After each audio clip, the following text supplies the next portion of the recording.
Federal Reserve's reaction to this is at some point they've been fighting inflation. They haven't solved it yet, but they're going to declare victory even if they don't really have it. This is all laid out in the book. They will say things like, gosh, unemployment is really high. The SOM rule has been broken. Unemployment is rising quickly. We need to deal with stimulus and get things going. Trump will get what he wants. Rates will be lowered, but they will do it slowly at first. When that doesn't work, they'll become extra mean. They will do QE if that isn't enough. With QE, money is being printed. And you know what? Bitcoin loves making money more than anything else. Yes, that's what they do. I believe we are still in a 4-year pattern.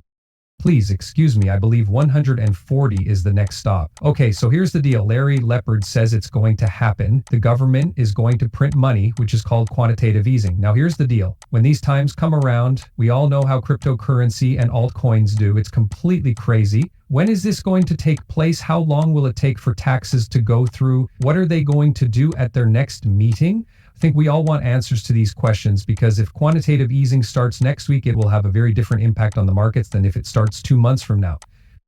This is because there are many more factors that could change the outcome. No, we are not in a boom. This is without a doubt the case. And yes, prices will go up again whether quantitative easing happens or not. The Fed now has a job that can't be done. Make money. You know. Or you could just watch the country fall apart, right? Both options will cause prices to rise, so it's likely that they will pick something that forces people to switch to a different banking system. I think this will happen. This is why I think XRP will go up in value. The US dollar isn't working right. The Federal Reserve doesn't work right. Now is the time for something new. Investors are becoming more aware of this. Cryptocurrency is becoming more well known. I believe it will only be a short time before people around the world really start to do something. You should really give some thought to how you want your money to work in the future. Do you want to depend on a system that doesn't work right and whose currency loses 98% of its value every 100 years? Or would you rather have a currency that keeps and gets value because its supply is fixed and can't be changed? I believe the answer is pretty clear. Now that we know that, let's talk about what will happen with the Fed and how we can use it to our advantage. Because this is most likely the most important piece of the story. Let's talk about that. It's important to note that the second U.S. Treasury Secretary had an interview with the Cross a few days ago. In it, he talked about how Bitcoin is becoming a digital gold and a store of value. Does anyone think Janet Yellen would say something like that? Not at all. It was beautiful, right? He's also a gold bug, but he knows that Bitcoin is becoming popular, right? He's right. Some people might not want to hear this, but I really believe in everything they're doing. It's great that you can Doge. I think it's great that we are putting America first and putting taxes in place. As someone who keeps an eye on the market, I think that not even Bissett and Trump fully understand what I see as a painful process that we're not even halfway through. You know, that you can't fix things. We've had these problems for 50 years, right? We can't fix them in a weekend, a week, a month, a year, or maybe even one term as president. I mean, I hope that by the end of this term, we can get things going in the right way. But I guess the point is that this market makes me think of 1987 when you had a big drop over the weekend. And I think there's a good chance that we'll crash early next week on Monday and Tuesday if the Fed doesn't say something dovish. It's not clear. That is, the selling might be over. But the point is that it's clear that Trump did something very bad when he put these taxes in place. What did the market do that said, hey, you know what, the world will change and these stocks are worth more than they are now. We need to get rid of them for good. And that might not be the end of the process. I want to warn all Bitcoiners that just because we had 1 day of no connection doesn't mean that in a full-on market collapse, let's say the market drops another 10, 15% or 20% next week, that nothing will happen. I don't think it will happen, but it might. In that case, I think it would look a lot like March 2020 or September 2008, which is where the link of one comes in.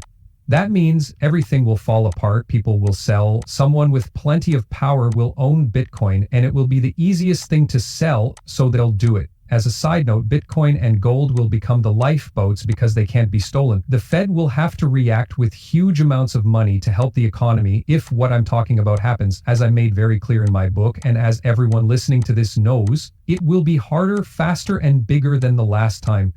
That's going to be the big print. We've also had 2 big prints in 2008 and 2020. This one, though, will be bigger. When that happens, there's nothing to drive growth or the underlying. Bitcoin is a sound form of base money, and gold, which is an older form of base money, is getting close to being as sound. And we're talking about a huge drop in the value of money.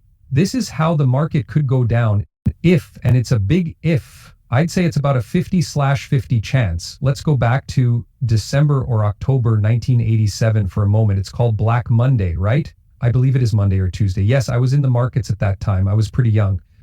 I came into the world in 1983. I had only been working for 4 years, but I was already in charge of a fund of money and my own money. It was clear that the markets were very, very fragile and had been bought up too much. They did some things with the dollar after that. What started the whole mess was when the finance secretary said some things about the dollar. At the same time, something new called portfolio insurance had come about. It was just a big stop loss on the market. I don't know if anyone has heard of it. So what they were telling stock investors was, we'll sell you insurance below the market, and if the market goes down, we'll stop your loss automatically. So if the price goes up, you'll get a cap on your loss, and if it goes down, you won't lose much. And that whole plan was based on the idea that there would never be a market that stopped. That is, everyone will be able to sell for 4% less, right? The market, on the other hand, went up more than 4%. After that, all the sale orders were filled and 4% turned into 22%, right? You know, we don't have the exact same setup now, but there are a lot of similar ones. And, you know, I think some people are reading the papers this weekend. The normal investor is probably looking at their retirement account. They are calling their business expert, telling them, hey, you know, we got hit last week. What should I do? And, you know, if enough of them show up on Monday and say sell, it might look the same. Okay, so here's the deal. At this point, it looks like the markets will probably go through a lot more pain than they have already. They'll drop quite a bit, and then the Fed will say in some way that QE is starting, which will cause the markets to take off. For a long-term game, it will mean a little more pain in the short term, just like Trump says. He is 100% correct in what he says. This is something I'm sure of when it comes to the US economy, the S&P 500 and altcoins. I believe that XRP and maybe even HBAR will be the cryptocurrencies that gain the most from all of this. These coins are better able to help people around the world with a number of issues that Bitcoin doesn't. I know that Larry Lepard thinks Bitcoin is a great way to store value. I'm not going to fight with him on that point, but I do want to make the case that XRP is better from a functionality point of view. The Ripple team has built a lot of tools that work with it and give better service. Transaction times are slower, though. That works with governments and big banks all over the world, which I believe is much more important. Not only can XRP be a great way to keep value, but it can also be a great service and useful currency. It's so much better than Bitcoin, which, to be honest, isn't very good at being developed. Let's wait for what the Fed says about this, and let's keep buying all of these lows. Pay attention. When we think back to Black Monday and Black Tuesday, we can see that a drop in prices of 20, 30, or even 40% from what they are now is a real possibility. If the stock market can go up or down 22% in one day, you can bet that the Bitcoin market could do at least twice that. That's because there aren't as many rules, stop losses, and other things that can slow things down, right? That's something you should be ready for. There is something I am definitely ready for, and all of the crypto crusaders are ready for it too. I honestly can't wait for that, and I want you all to be able to enjoy it too. And you guys are lucky. That's very simple for all of you to do. All you have to do is use my link in the text below to join Crypto Crusaders. There are 3 steps you need to take to copy all of our deals and make a lot of money. Here they are. We just recently closed a trade that made us over 60%, and it only took a few days to happen. Get in there if you want to make that much money in a month, up to 400% or even more some months. And I'll see you in the Crypto Crusaders group. Finally, guys, make sure you kill it on this bull run. This is a wonderful chance. We are all looking forward to quantitative easing. If you like the videos, hit the like button and subscribe. I'll see you next time. Goodbye.